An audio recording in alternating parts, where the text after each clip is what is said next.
오늘 시간에는 그들은 왜 요단강에서 세례를 받았을까라는 제목으로 함께 말씀의 은혜를 나누길 원합니다. 오늘도 거룩한 주일에 하나님께 예배하는 여러분들을 하나님께서 진심으로 사랑하십니다. 하나님의 놀라운 사랑이 여러분의 영혼과 육체에 차고 넘치게 되길 바라고, 하나님의 말씀을 들을 때 그 말씀이 여러분의 영혼의 치료제가 되고 또 육체의 치료제가 되어서 강건한 삶도 살게 되길 바랍니다. 그리스도를 알면 알수록 우리는 저주로부터 벗어나게 됩니다. 빛이 오면 어둠은 떠나가기 때문에 우리 주님의 말씀이 여러분에게 빛이 되고, 그래서 빛이 없으면 식물이 어두운 곳에 잘 자랄 수 없는데 빛이 있어야 살아나듯이 하나님의 생명으로 충만한 여러분이 되시길 간절히 바랍니다. 오늘은 세례에 관한 말씀을 할까 하는데요, 이 세례는 회개를 형식화, 의식화하는 것입니다. 그런데 사람이 구원을 받으려면 이 회개가 필요하다는 사실을 알고 있는 자가 그렇게 많지는 않습니다.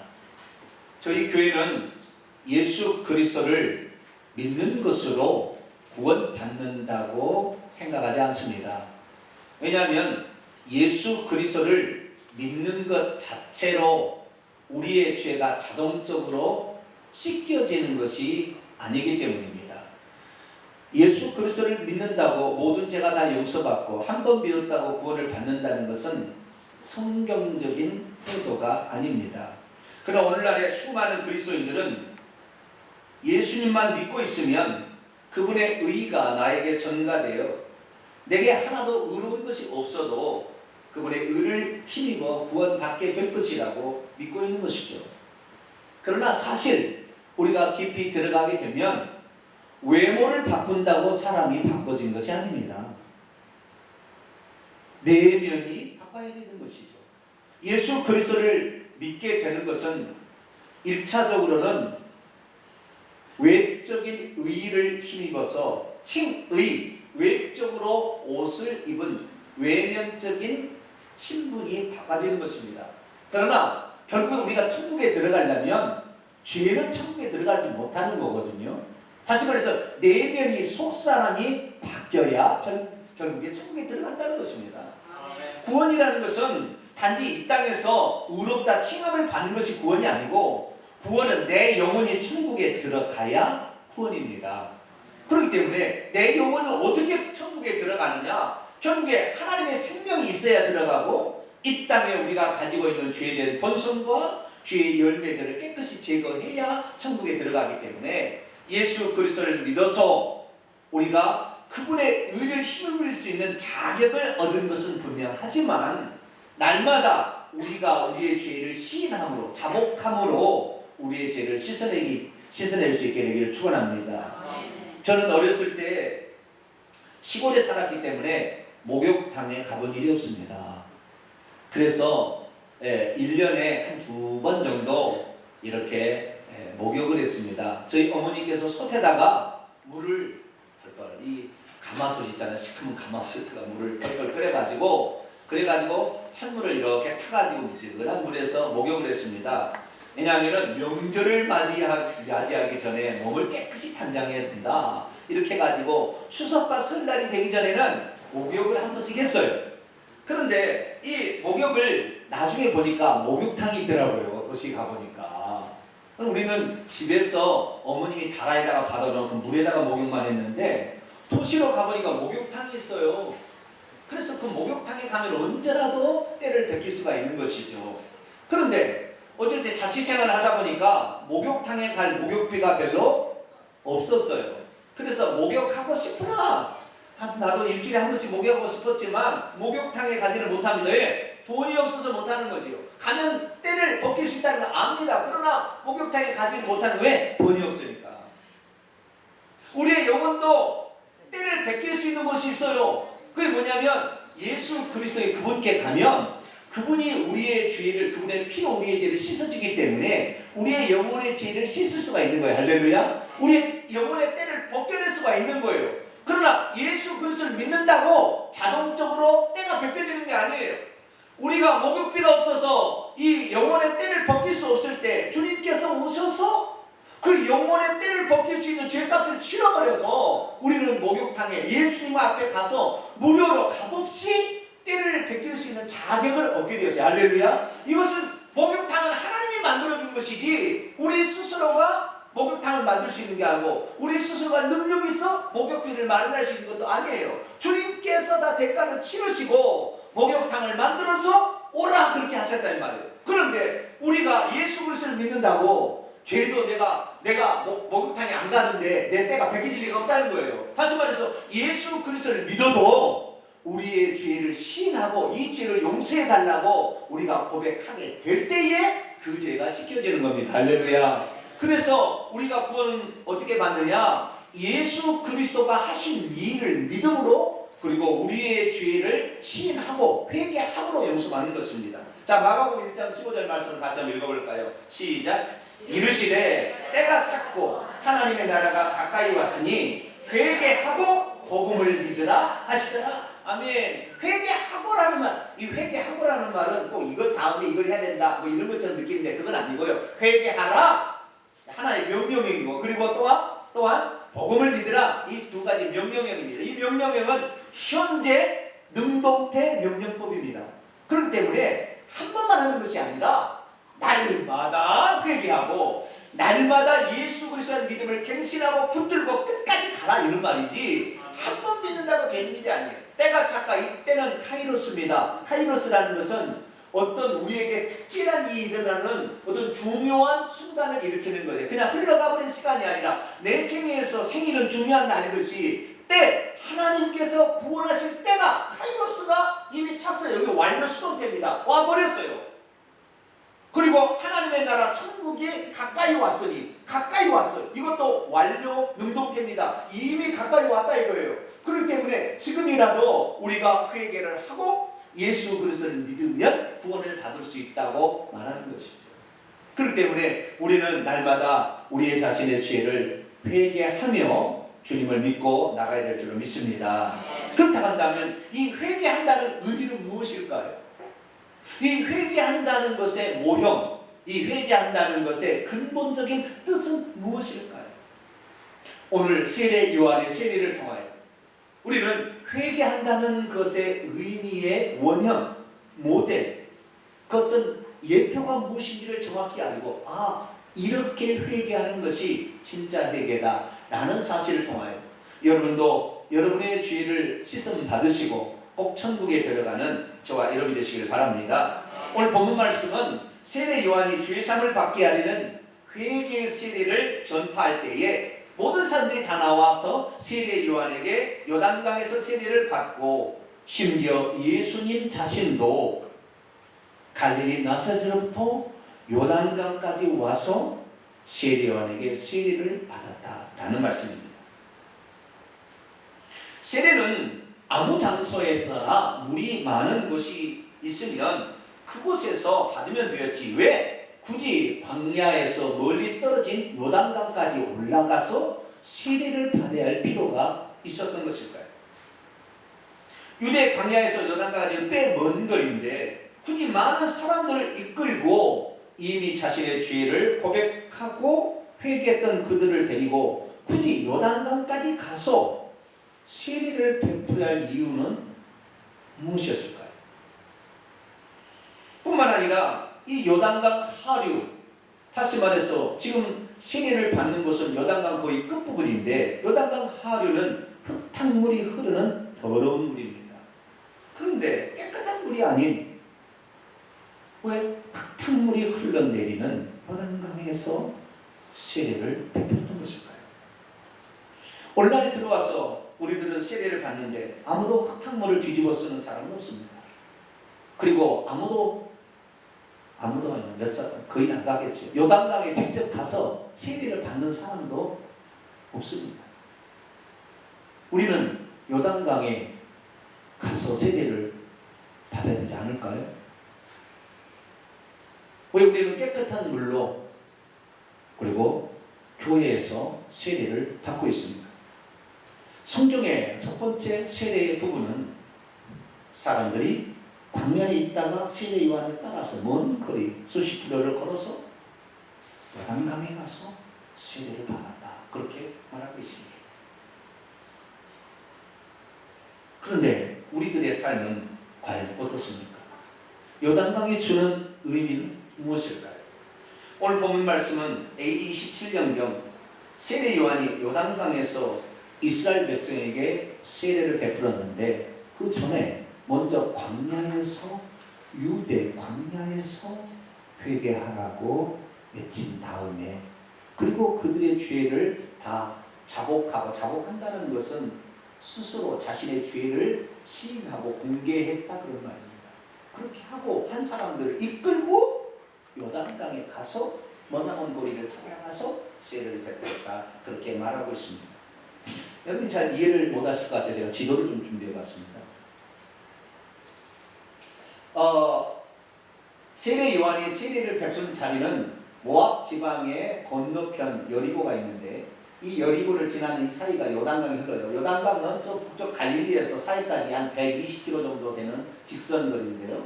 꾸물꾸물 돼 있어요. 그래서 약 360km 정도 되는 거리입니다. 그런데 그 요단강의 끝 무렵에 이 여리고성의 앞인데요. 여기가 여리고 평지고 여기는 모압 평지입니다. 이 사이가 요단강인데요.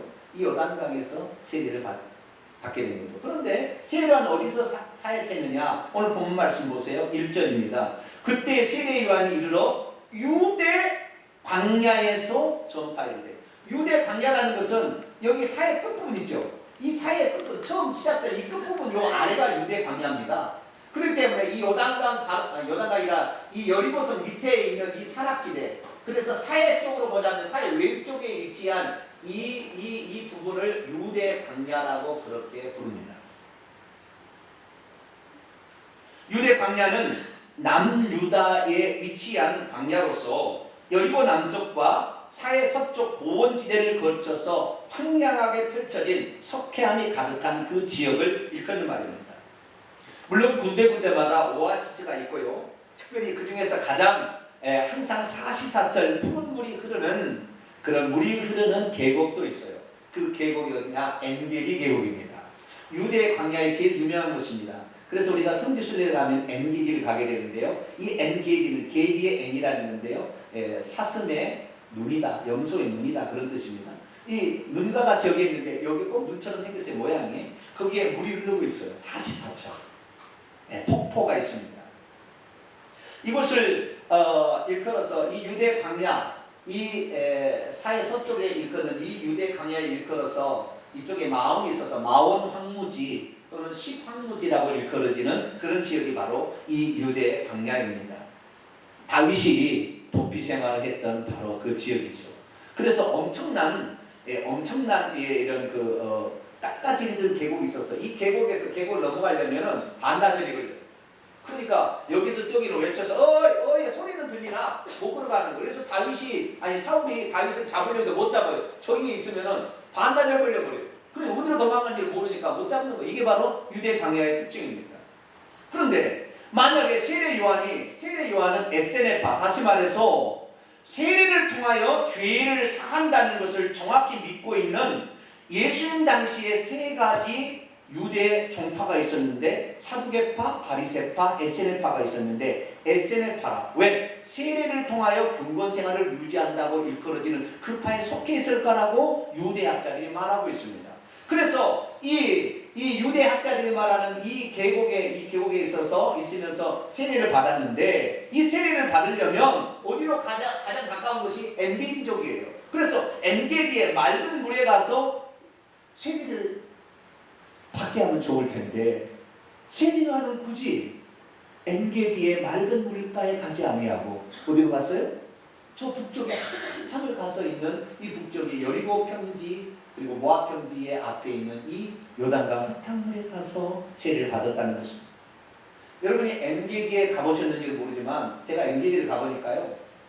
엔게디의 서쪽으로는 이 광야가 이렇게 유대 광야가 펼쳐져 있습니다. 깎아지는 듯한 400m 지하로 사해가 펼쳐집니다. 수면 400m 아래에 사해 바닷가가 있어요. 그래서 이런 데가 푸른한 동굴도 있어가지고 이 섬에다가 이렇게 두루마리를 집어넣기도 하는 곳이 있습니다. 이 엔게디 바로 앞인데요. 이 엔게디에 가게 되면 엔게디는 사시사철 물이 흐르고 있었기 때문에 이 맑은 물에서 세례를 받으면 얼마나 좋겠어요. 그런데 하나님께서는 이 세례 요한으로 하여금 백성들을 이끌고 요단강에 가서 세례를 받으라 그렇게 명령했다는 것입니다. 사람들은 이 요단강보다는 엔게디와 같은 오아시스에서 세례를 받는 것이 좋았을 것입니다. 그리고 굳이 먼 거리까지 갈 필요도 없었을 거예요.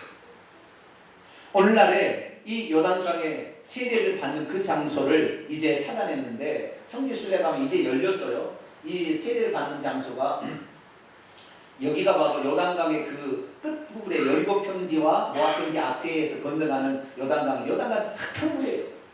더럽습니다. 이 아무도 여기서 세례를 받으려 하지 않죠. 이 흙탕물에서 누가 세례를 받으려 하겠어요? 그렇지만 이제 여기가 이 지역이 이스라엘은 잘 못 들어가게 하고 저쪽에 요르단 나라에서만 들어가게 하는데 이제 얼마 전에 풀렸다고 그러더라고요. 그래서 들어갈 수 있는데 여기 가서 세례를 받지 않아요. 사람들 어디서 세례를 받냐면 깨끗한 물에 있는 곳에 세례를 받는데 이것은 요르단 지역의 제일 북단 갈릴리에 맑고 투명한 물이 있어서 바로 시작되는 요단강이 시작되는 그곳에 가서 세례를 받는 거예요. 왜? 흙탕물에 가서 안 받기 싫으니까. 사람들은 다 어디로 가느냐? 이 요단강의 첫들머리에 위치한 이 세례터를 가가지고 이렇게 세례를 받는 거예요. 흰 옷을 입고 이렇게 세례를 받는 것입니다. 그런데 주님께서는 세례 요한에게 이 먼 거리를 가까운 곳에 오아시스나 폭포나 뭐 좀 더 한다면 예루살렘에 가서 또 여리고성에 있는 집에 가서 세례를 받듯이 왜 흙탕물이 흐르는 요단강에 가서 세례를 받으라고 하시냐 이 말이죠. 믿음이 있어도 하나님의 뜻을 모르면 하나님의 말씀에 순종하기 어렵습니다.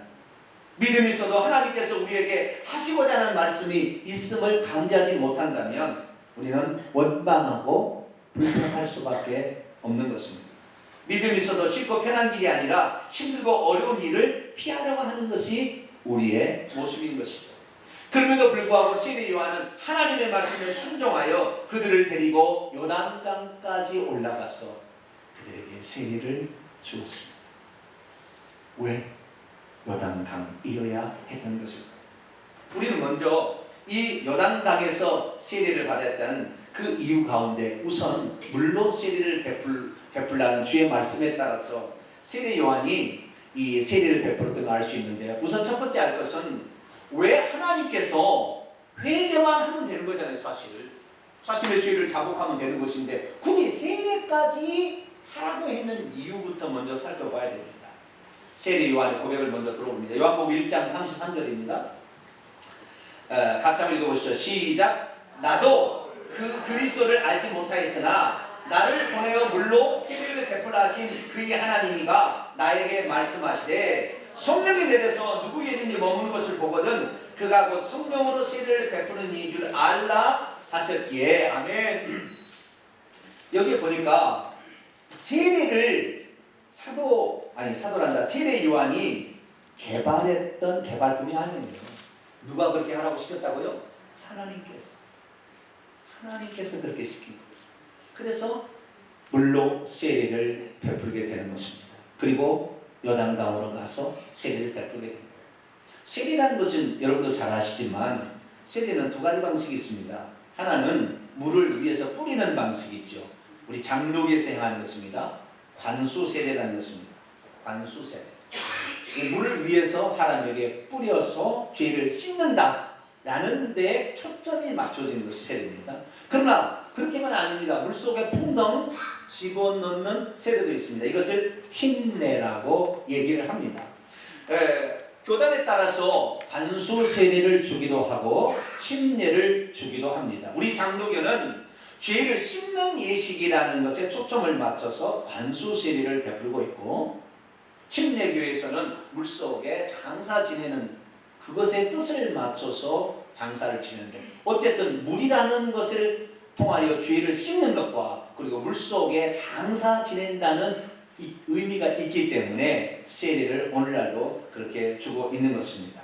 그러면 이 기왕 세례를 줄 바에야 맑은 물에서 주면 얼마나 좋을까요? 그런데 우리가 아까도 보았습니다만은 요단강의 흙탕물 같은 더러운 물 속에 왜 갔던 것일까요? 여기에는 이스라엘 민족의 역사에 걸쳐 이스라엘 민족 역사 가운데 나타난 하나님의 특별한 일이 있었습니다.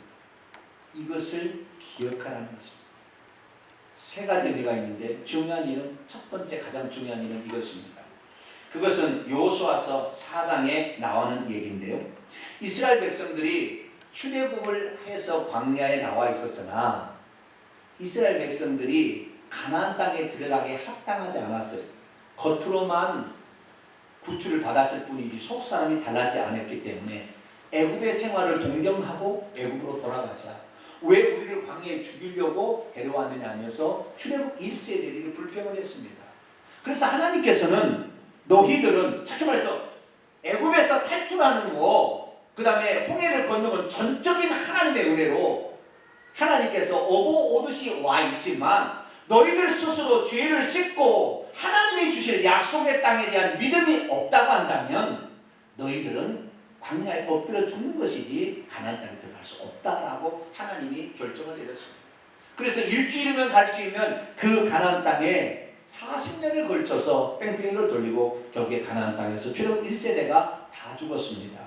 여호수아와 갈렙을 제외하고 다 죽었습니다. 그래서 요단강을 건너간 것은 출애굽 2세대들이 요단강을 건너가게 된 거였어요. 그런데 하나님께서 그 여호수아가 이끌고 출애굽 2세대를 데리고 요단강을 건너서 가나안 땅에 들어가기 전에 한 가지 의식을 하라고 명령을 했습니다. 그것은 뭐냐면 광야에서 한 지파당 한 사람씩을 착출을 해가지고 큰 돌을 하나씩을 취하게 했습니다. 그래서 어깨에 메고 요단강에 들어가는데 법궤를 메고 제사장들이 먼저 들어가서 요단강 한 중앙에 서 있을 때 갑자기 하나님께서 물을 말리기 시작하더니 요단강 앞쪽에서 벽이 되어서 물이 흐르지 않았습니다. 그래서 마른 땅처럼 되어가는 그런 상황에서 이 이스라엘 백성들이 12덩이에 12개의 돌을 가지고 와서 요단강 한 중앙에다가 그것을 세워놨습니다. 그리고 출애굽 2세대들이 다시 그 요단강 안에 있는 돌의 큰 돌을 다시 하나씩을 취했습니다. 그래가지고 그 돌을 가지고 적과 꿀에는 가나안 땅의 첫 번째 수경지인 길갈에다가 이 12돌을 세워놨어요. 이건 무엇을 말합니까? 과거에 출애굽을 해서 비록 광야에 나왔지만 속성분이 달라지지 아니하고 애굽, 다시 말해서 사탄, 애굽의 왕 사탄 마귀를 쫓고 죄된 본성을 계속 따르기를 원하는 사람은 물속에 수장을 대고 여기는 더 이상 못 가고 이제 하나님께서 주시는 약속의 땅을 믿고 그분으로 말미암아 살겠다고 각오한 사람만 들어가야 된다는 사실을 정확하게 알려주기 위해서 하나님께서는 요단강 물속에 아까 그 예수님이 세례받던 그 장소에다가 하나님께서 12개의 돌을 파묻게 하는 거예요. 이것이 첫 번째 의미입니다. 무엇을 말해주는 것입니까? 세례라는 것은 가장 중요한 의미가 옛사람을 장사 지내고 새 사람으로 살겠다고 각오하는 것, 이것이 바로 세례라는 의미고 이것이 회개의 핵심적인 의미를 너희들이 새기라, 그 장소에 가서 그것을 새기라 라고 하시기 위하여 하나님께서 세례 요한에게 요단강으로 갈 것을 명령했던 것입니다. 그래서 사도 바울은 세례의 의미를 이렇게 표현하고 있습니다. 로마서 6장 3절 4절 보면 무릇 그리스도 예수와 합하여 세례를 받은 우리는 그의 죽으심과 합하여 세례를 받은 줄을 알지 못하느냐. 그러므로 우리가 그의 죽으심과 합하여 세례를 받음으로 그와 함께 장사되었나니. 우리가 예수 그리스도를 믿어서 의의 옷이 우리에게 입혀져서 칭의의 옷을 입었다 할지라도 날마다 우리의 속성분을, 우리의 죄된 본성을 가진 옛사람을 십자가에 매달아 죽고 물속에 장사지는 날마다 죽이는 연습을 하지 않는 자는 천국 못 들어간다는 것입니다. 그것을 장사 지내고 완전히 죽이고 새로운 생명으로 다시 살아나서 주의 생명, 하나님이 주신 성령을 따라서 살기를 원하는 자만 가나안 땅인 천국에 들어갈 수 있다는 것을 말해준다. 그 다음 구절 로마서 6장 5절 6절 같이 한번 읽어볼까요? 시작. 만일 우리가 그의 죽으심과 같은 모양으로 연합한 자가 되었을 때에 또한 그의 부활과 같은 모양으로 연합한 자도 될 것이다. 우리가 알거니와 우리 옛사람이 예수와 함께 십자가에 못 박힌 것은 죄의 몸이 죽어 다시는 우리가 죄에게 종노릇 하지 아니하려 함이니. 아멘. 이 회개라는 것은 사실 우리의 입술로 잘못한 것을 고백하는 것도 되지만 근본적인 의미는 광야에서 이스라엘 백성들이 나와서 자신의 죄를 고백하고 토해냈지만 근본적인 의미는 너의 죄된 본성을 따르는 옛사람을 장사 지내야 회개가 된다. 그 사실을 이스라엘 백성으로 하여금 알게 하시기 위하려고 하나님께서는 요단강으로 가라고 했던 것입니다. 오늘 우리들 그리스도인들 예수 그리스도를 믿으며 그분의 의가 우리의 전가되기 때문에 구원받는 아닙니다. 그렇게 해서 될 일이 아니에요. 예표상으로도 전혀 그렇게 말하고 있지 않습니다. 그렇게 해서 천국 못 가요. 죽어보면 알 거예요. 천국 못 가요. 우리는 날마다 내가 죄악된 삶, 예수 믿기 전에 부패한 썩어져가는 구속을 따르는 그 옛사람을 십자가에 못 박는 것을 날마다 실천해야 돼요. 물세례는 한 번 받는 거지만 이 회개하라는 명령, 우리의 진짜 회개는 뭡니까? 우리의 죄된 본성을 날마다 죽이는 것. 할렐루야. 이것이 없다고 한다면, 그리고 성령으로 지으심을 받은 성령의 인도를 따라 새로운 생명 안에서 살려고 몸부림치는 연습이 없다고 한다면 우리는 천국에 들어갈 수 없다, 그렇게 말하는 것입니다.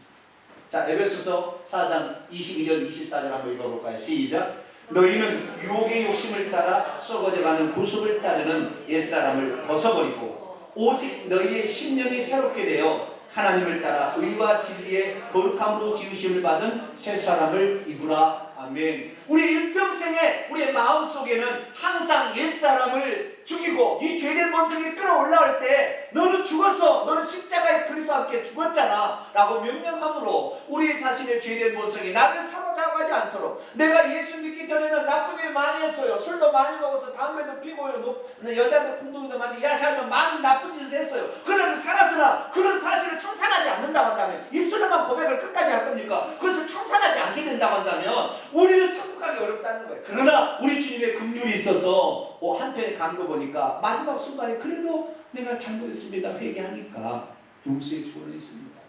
그러나 우리의 회개의 근본은 날마다 우리 옛사람을 십자가에 못 박아 장사 지내는 것입니다. 물론 우리가 입술로 주일마다 나와서 우리 회개를 하지만 우리의 죄악된 생활을 고치지 않고 계속 거기에 머물러 있다, 회개 안 하는 거예요. 그 회개 안 한 것입니다. 그들 스스로 다 나와서 유대 광야에 나와서 사람들이 다 자신의 죄를 자복했다, 스스로 다시 공개적으로 그렇게 죄를 부끄러운 것을 고백했다는 거잖아요. 그것으로 끝난 게 아니라는 거였어요. 요단강에 가서 세례를 받으라라고 얘기합니다. 이스라엘 민족의 교훈을 새기라. 출애굽 1세대 애굽의 본성을 버리지 않고 애굽을 좋아하는 사람은 다른 사람도 가나안 땅에 못 들어갔다는 것을 기억해라. 그래서 옛사람을 다 장사 지내고 새사람으로 다시 살려고 몸부림을 치며 그래도 죄를 짓거들란 너의 입술로 마음으로 진실로 회개를 하라. 이것이 바로 세례의 회개의 본질이라는 것입니다. 할렐루야. 그래서 하나님께서는 요단강에 이스라엘 백성을 보낸 거예요. 뿐만 아니라 부수적으로 두 가지 의미가 더 있습니다. 하나는 열왕기하 2장에 나오는 이야기인데요.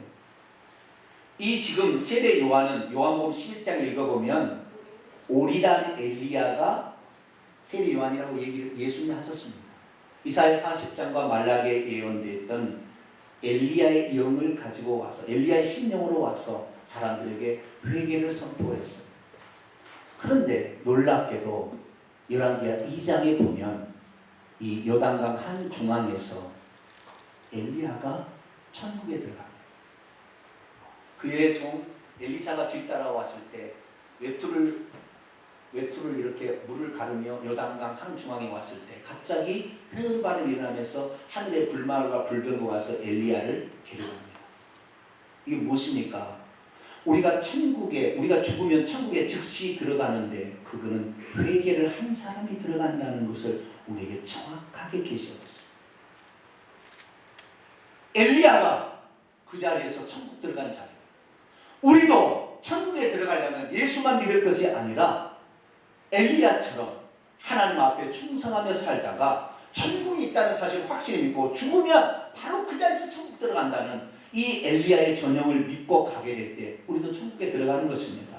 그리고 요단강에 가라는 것은 너희들이 엘리야를 봐라. 너희들도 믿고 회개를 하게 되면 즉시 천국에 들어간다. 이것을 내가 보여주지 않았느냐. 엘리야가 바로 그런 사람이었다. 이것을 말해주는 거예요. 이게 두 번째 보수적인 의미고요. 세 번째 보수적인 의미가 있습니다. 그것은 열왕기와 5장에 나와 있는데요. 거기에 보면 아람 나라의 군대 장관인 나아만 장군이 문둥병에 걸려서 당시에 이 북이스라엘은 아람 나라의 지배를 받는 나라였어요. 그런데 그 아람 나라의 왕으로부터 친서를 받아가지고 병을 잘 고친다는 사람이 있다고 그러니까 왔어요. 보니까 엘리사라는 선지자가 있었어요. 엘리사에게 병을 고쳐달라고 친서를 보여줬습니다. 그랬더니 들어오지도 못하게 해놓고는 말만 사환을 통해서 시켰어요. 뭐라고 했느냐? 요단강에 가서 7번 몸을 씻으시오. 그러니까 화딱지가 났어요. 아니 내 신분이 지금 어떤 사람인데, 내 위치가 지금 어떤 사람인데 당장 버섯발로 달려와서 내 몸에다가 손을 얹고 하나님 낫게달라고 간절히 기도해야지. 이게 무슨 말이냐? 그러면서 화를 팍 냈어요. 그리고 한마디 더 했어요. 열왕기 5장 12절입니다. 같이 한번 읽어볼까요? 시작.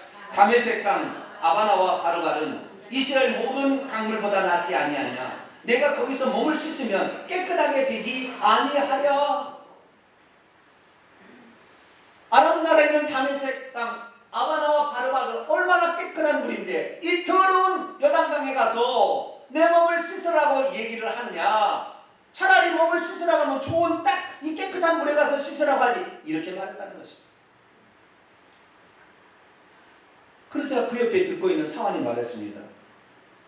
주인님, 이 세상에 문둥병을 고침받을 수 있는 다른 방법이 있습니까? 지금 돌아가시면 문둥병을 어떻게 고칠 방법이 있습니까? 뭐 돈 내라는 것도 아니고 뭐 어려운 일도 시킨 것도 아닌데 요단강에 가서 7번 몸을 잠그면 문둥병이 낫는다는데 왜 그걸 못하십니까? 그러니까 화를 팍 냈다가 생각해보니까 그건 그래. 요단강에 가서 물 좀 씻는다고 좀 더럽긴 하지만 자기 7번 이렇게 담근다고 뭐 큰 일은 담글 것 같지도 않다. 그래 가보자. 그래서 요단강에 가서 7번 몸을 이렇게 들었다 나왔다 이렇게 했어요. 여러분, 나아만 장군이 요단강 물에 7번 이렇게 씻으니까 요단강 물이 효염이 있어가지고 나왔겠습니까? 그가 하나님 말씀에 순종해서 나왔겠습니까? 내 위치에 어떻게 요단강에 가라? 지가 와야지. 똑같은 장면이 본문에 나옵니다. 바리새인들과 사두개인들이 우리는 종교 지도자이고 나는 아브라함의 자손이고 할례를 받았기 때문에 회개하지 않고 세례 안 받아도 나는 구원받아. 무슨 소리야 지금. 그렇게 온 사람이 거기에 있었어요.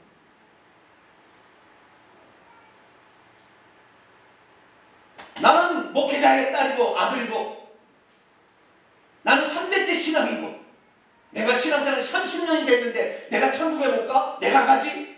천만에 그 사람 못 갑니다.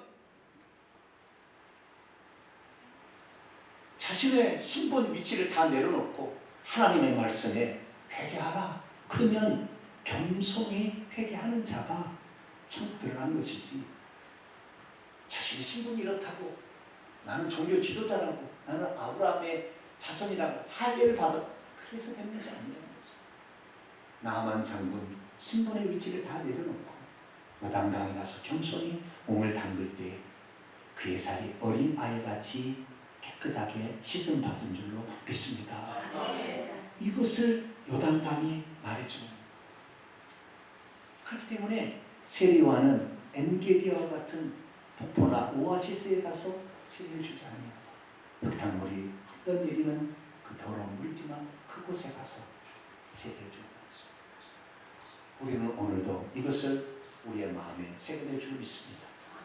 믿음이란 자신의 옛사람을 장사 지내는 요단강으로 가서 자신의 옛사람을 죽음에 넘기는 것입니다. 믿음이란 요단강으로 가서 자신의 죄를 공식적으로 날마다 씻어내는 것입니다.